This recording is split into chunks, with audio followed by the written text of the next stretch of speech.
चल चले हम माटी के खदान में। माटी काले आगे दिखाई देता यही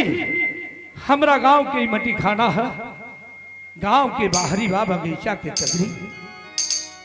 माटी गांव भर के लोग यही में निकालेला गढ़ा हो बा, लेकिन चलता नहीं। भीतरी ढूक के अपना काम भर माटी निकाल ले और माटी निकाल के हम ले जाए शान सुन के बना के बर्तन जहां चौपावे के बाद चौपा दे।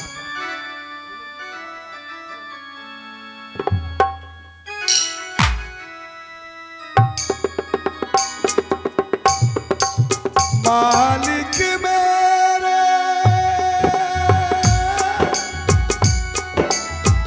होठों पे सबके बस एक तेरा गिना, बस एक तेरा गिना, बस एक तेरा गिना। सबका मालिक बस एक तू है, सब है तेरे गुलाम, सब है तेरे गुलाम, सब है तेरे गुलाम। मालिक मेरे होठों पे सबके बस एक तेरा गिना, बस एक तेरा गिना।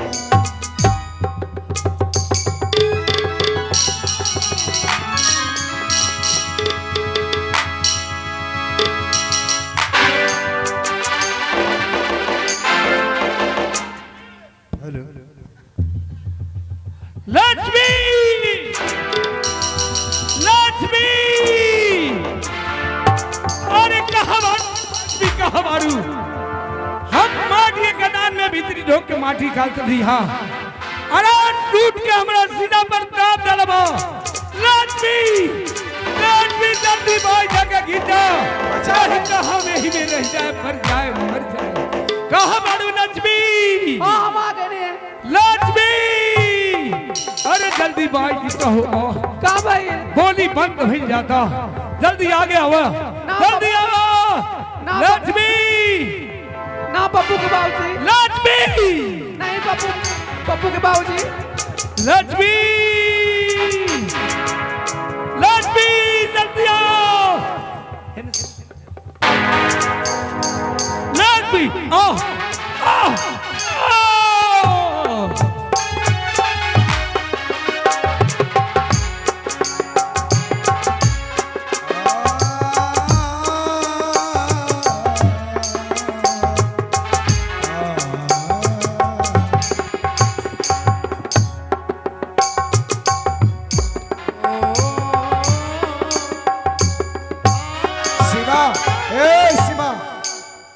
शिवा कहाँ गई? शिवा बोला भैया तोहरा चिंता ना रहेला। बाबूजी माई कबे के गइल बालो अभी तक आइलो ना। अब हमार दिमाग कुछ और कहता। बात सुना लेट हो गइल बा ना जाने वो लोग अभी तक आइलो ना। चलो हमने के चल के देखल जाओ। ठीक बा भैया देखो जल्दी चलो जल्दी चलो।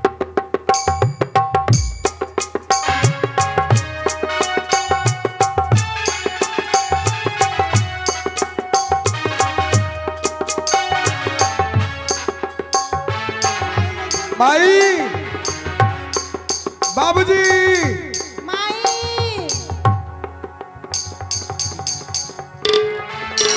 कहीं आवाज दिखे ना आ यही जाते सुन के बाद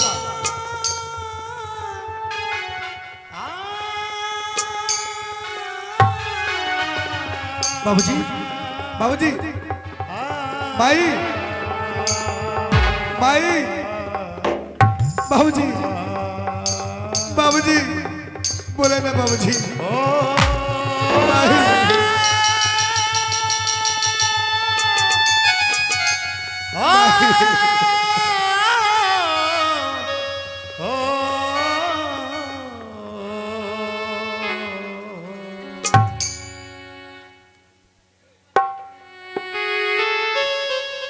केकरा सहारे जियब उमर लड़ी कैया कहवा से पाइब माई अचरा के चैया करे जाके टुकड़ा कागी कर जोर के ए माई हो मत जा तू हमनी के छोड़ के ए बाबूजी हो मत जा तू हमनी के छोड़ के केरा सहारे जियब उमर लड़ी कैया कहवा से पाई माई अचरा के चैया करे जाके टुकड़ा हई काग कर जोर के ए माई हो मत जा तू हमनी के छोड़ के ए बाबूजी हो मत जा तू हमनी के छोड़ के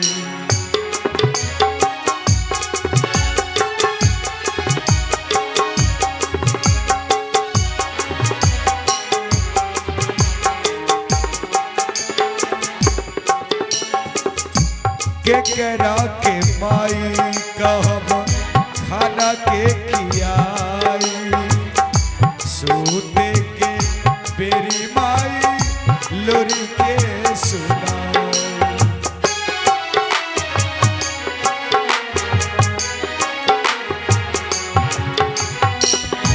केकरा के माई कहब खाना के खियाई सोते के बेरी माई लोरी के सुनाई करे जाके टुकड़ा हई कग कर जोर के ए माई हो मत जा तू हमनी के छोड़ के ए बाबूजी हो मत जा तू हमनी के छोड़ ई हम का देख रही बानी हे पता दो आदमी सुतल बड़े उठो एगो लड़का एगो लड़की बैठ के रोत वालो न जाने लोग का हो गइल बा लोग का तबीयत खराब बा कि का भगइल बा हम इन लोग को बुला के पता करत बानी ए बबुआ ए हने सुनवाला हो एक का भगइल बा लोग का तबीयत खराब बा कि का भइल बा कि तोहर लोग जी रोड पर बैठ के लेके रोत पड़ा हो मामा मामा तू पप्पू तू शिवा ई मामा हुआ पप्पू सीमा मामा पप्पू ना पप्पू ना ई लोग क्या हो का भगल भाई लोग कहां लगे जी बैठ कर रोत पड़ा ई मामा माई बाबूजी कहलो ई लोग माटी के डार में बाबूजी की प्राण छूट गई माई उनके के बचावे के लिए हो बाबूजी के हालत देख के हो ई दुनिया छोड़ के चल गए मामा ना पप्पू ना ई तू का कर पड़ा हो हमसे ही ई हमर बहिना पौना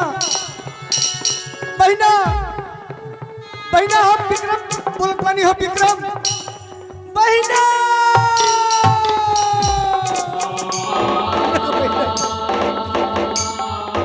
दुर्गेश ब्रजेश आज हम बरिस के त्योहार के दिन आए नी कि आज अपने हाथ में अपनी बहन से राखी बंधवाई राखी आज ये त्योहार की खुशी मनाई ये भगवान ही का हो गई आज के बाद हमारी हाथ सुनाई रह जाई ना सुनाई रह जाई अब अपनी हाथ में केहू राखी बांधने वाला नहीं के रह गई हे भगवान ही का कैला हम घर से चलवी तो करेक्शन आर ये सारी दे हुए सारी देर समय की बात कहुए किलाई सारी ले जा अपना बहन के राखी के बंधाई फेंक दिया चाहे सारी तुम्हारा बहन खातिर कफन हो जाई ओकर रंगीन सारी दिया हमरा बहन खातिर कफनो नसीब ना भइले भगवान कफनो नसीब ना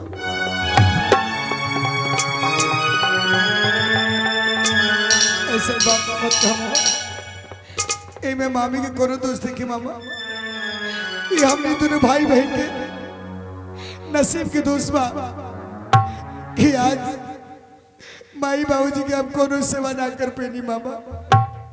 हमार सारा सपना सकना चूर हो गई मामा। हम माई बाबूजी के बचा नहीं सकती। पप्पू बाबू बाबू चला बहना पहुना के अंतिम दाय संस्कार कर दिहला। ओकरी बाद कहर लो दोनों भाई बहन हमरे घरे चलिया मामा। ये तरह से हमारे एगो बेटी रीमा पोशाक पिया पर्दा खींच। ओ तरह से हमन के दोनों बेकत कमाई दा पर्दा खींच। कहर लो दोनों भाई बहन के पालन पोषण हमरे घरे हो जाई। बबुआ चला नहीं नहीं चला घर चल लो। हाफ मेंटल बुझी ले दो हाफ। हाँ थोड़ा सा। पप्पू ई साड़ी हमके देखे नहीं जा। ई साड़ी अब हमके काटे धावत पड़ी। नहीं मामा इस साड़ी हमने को काटे दही मामा। इस साड़ी जब अपने के भाई बहन देखे तो ऐसा लगी कि का कही मामा एक घर में रहल मुश्किल हो जाए। इस साड़ी मामी की लौटा दिया और बोल दिया कि आज के बाद तोरा केहू के कुछ ना देवे के पड़ी। कहे कि तोरा के कुछ देवे वाला अभी दुनिया में नहीं की मामा। एगो माई हमरा एगो माई हमार उनका खेती बहुत बड़ा आफत रही। हमार माई अब चल गई। मामी के कोनो तकलीफ ना हुई। चलो बबुआ चलो लो तार लो दोनों भाई बहन हमरे घरे। मन सपना के महल बनावे दुनिया ढेला चलावे जिंदगी आके खेला समझ में न आवे। जिंदगी आके खेला समझ में न आवे।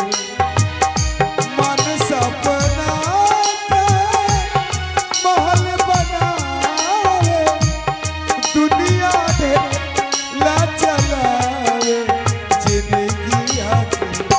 खेला समझ में न आवे। जिंदगी आके खेला समझ में न आवे।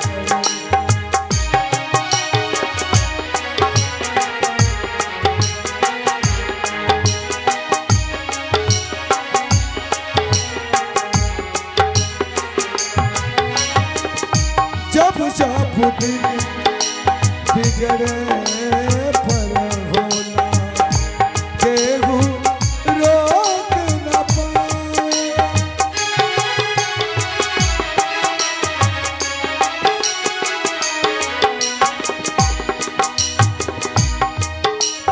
मौजी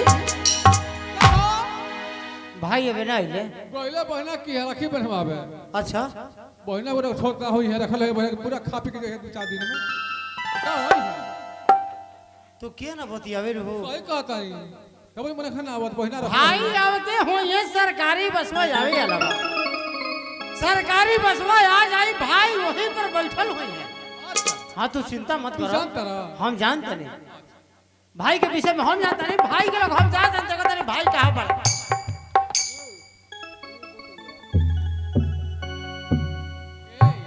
भाई गोइनी बहना के खुश हो कहाँ होता बोर माँ के कहाँ रोवत नहीं दादा का भइल बा। कहा हो का भइल भाई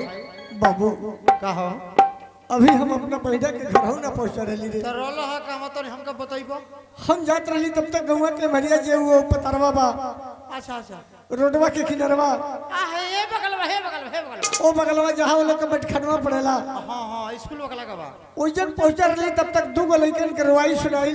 लइकन के रुवाई हमरा समझ में आई कि आपस में झगड़ा लफड़ा के लिए बड़ा सा अच्छा जब जाके देखत बानी तो दू आदमी सुतल बड़े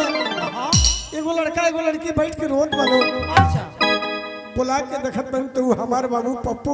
हाँ। और सीमा रहलो अच्छा तू कहाँ रोत लसन हो हमार बहिना पहुना गइल लो मटखाना में अंदर घुस के माटी काटत रहलो अच्छा अनार भारा के हमरा पहुना के दाब दहलस हाँ हाँ उनका के बचावे खातिर हमार बहन लक्ष्मी गईली हाँ दोबारा अनार भारा के उन्हों के दाब दहलस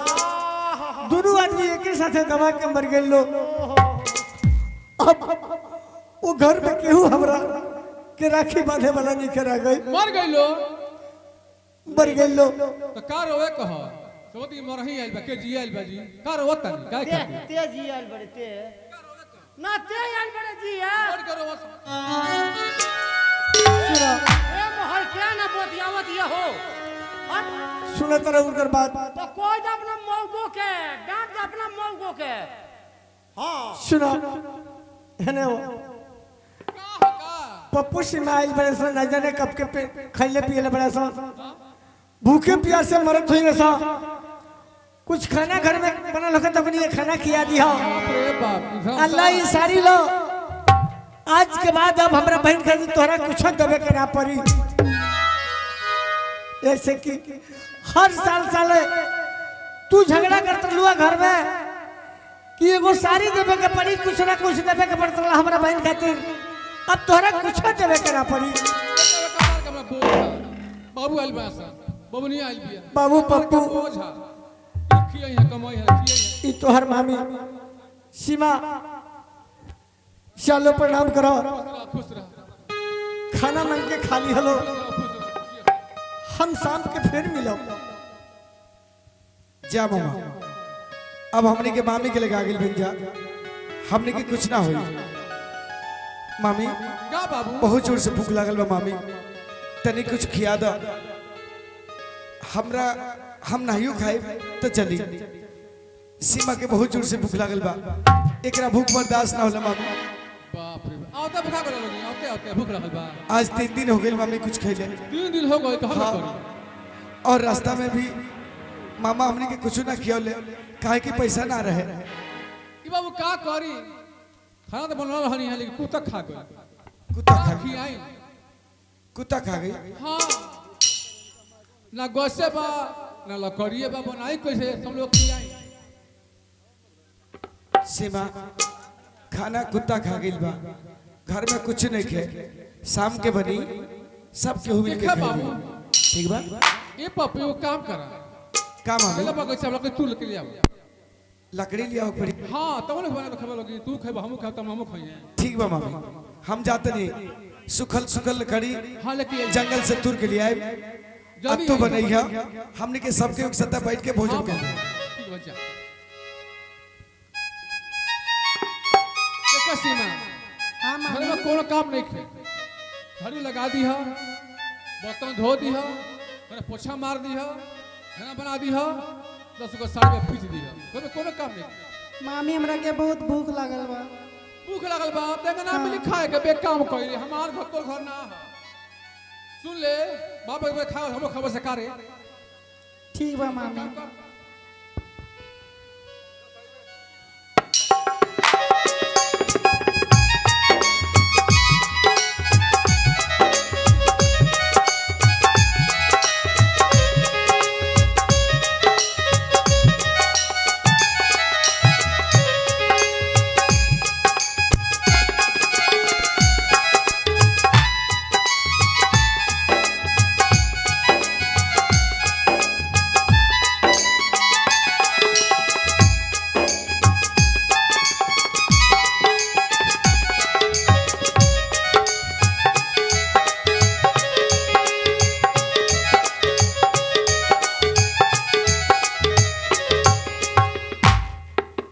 तो देखना ई का कपड़ा फीची सुत ले ए महारानी जी फीचा गई और देखो लोग सुतल भी है का कपड़ा फीची करे फीचा गई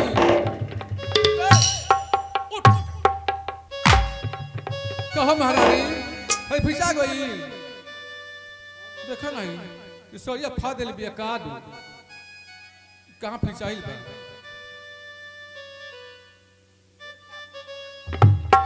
देखी ना ए बाबू का रे फिसा का साड़ी ना कहां से हुरबू का थरिया कहां से आई जवाब दी है खाए के एक थरिया तो के हम सब ना तो सब होइला तो के हम सब कर देंगे अब घबरो मत देखा ना भाई मोले लागल बा वही हुआ हाल बा देखो लगी ना सब साइज में गंदे बा का पिछले भी है का साफ होइल बा ना पूछे तो से ना का जगह खोई बुका से आई तो बाप दी है भूगर भूगर का थरिया ना पिचाइल ह पिचाई ना पिचाई ह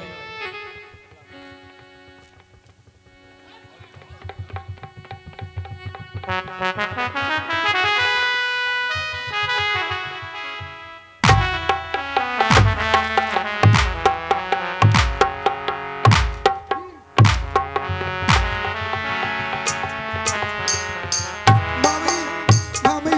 मामी मामी रुक जा मामी ई कौन हो रे उठ जा काहे मारता रू मामी कहे मां करू एकरा से क्या गलती हो गई है साड़ी फिर लिया है साड़ी सब फट गइल भाई सब होइल बा साड़ी तकबा कहे मार काहे ना मारी मामी एकरा से गलती हो सकेला कहे कि आज तक कोनो काम ना कर ले भैया ई पढ़ाई करत लिया हम के दोनों भाई बहन हमार माई बाबूजी दिन भर धूप में जल के ठंडी में सुकुड़ के वो लोग हमने के पाई रुपया जुटा के पढ़ावत रहे ए बाबू थोड़े थोड़े करके सीख जाई पढ़ाई के कहां चली जे काम करे तब मिली खाए के ना मिली मानता नहीं मामी लकड़िया रे लकड़ी कहीं ना मिलल मामी लकड़ी ना मिलल कैसे हुरबा खा के थरिया मामी क्या कही चारों ओर लकड़ी देखनी कहीं सुखल नहीं के हम कहाँ से तुर के लिए आई कहां से ले आई कहां से हुरबा थरिया कहां से आई हो ना ले लह मत ले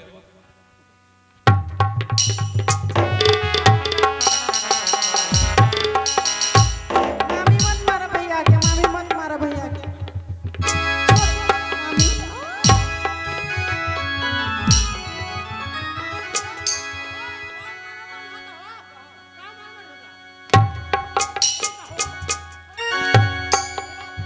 आरहाने हाथ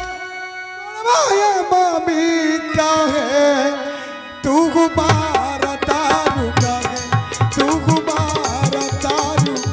तनी को नटाया तोहरो आवे मामी एक मामी हो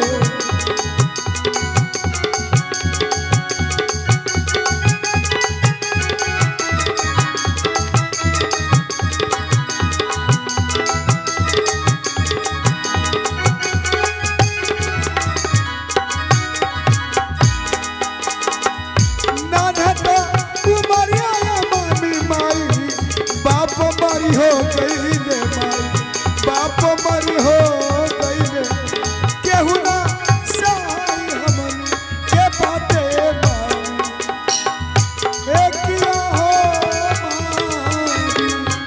मामी हो हाथवा चोराता बानी पैया तोर पराता हो बानी पैया तोर पराता हो हमन के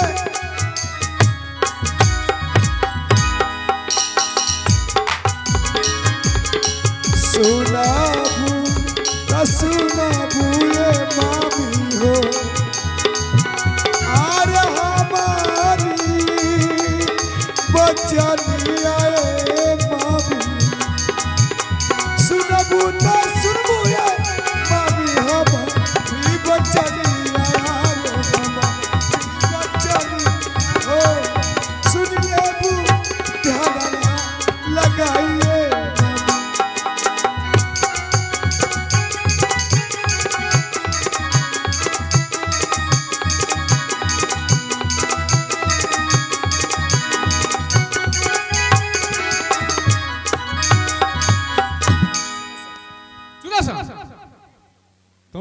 है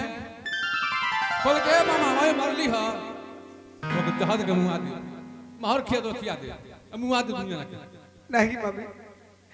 हमने के मामा से ही बात कहबे ना करब जा भैया सवा के मामे खूब खियावली है भर पर खियावली है हाँ। कहबे नु हाँ। रे ते कहबे नु रे हाँ मामी मामी मामा से कह देब जा कि हाँ। मामी रोज रोज पूछ पूछ खियावेली हां बड़ी आदर करेली और हमने के आंख में आंसू ना देखे तो आएली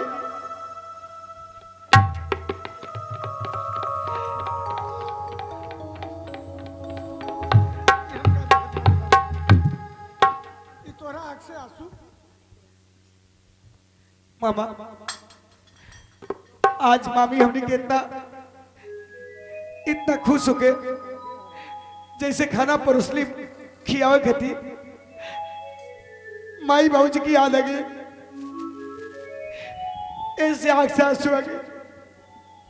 एगो बात कही मामा कहा हमरा सिवा के हमरा साथे जाएदा हम दोनों भाई बहन अपना घरे जाए जा हम नहीं चाहत कि जिंदगी में केहू के हमने के बोझ बनी काहे के हमारा चाहते ही मामा हमारे बाबूजी सिखावत रहनी कि केहू के आगे हाथ ना फैलैया मेहनत करके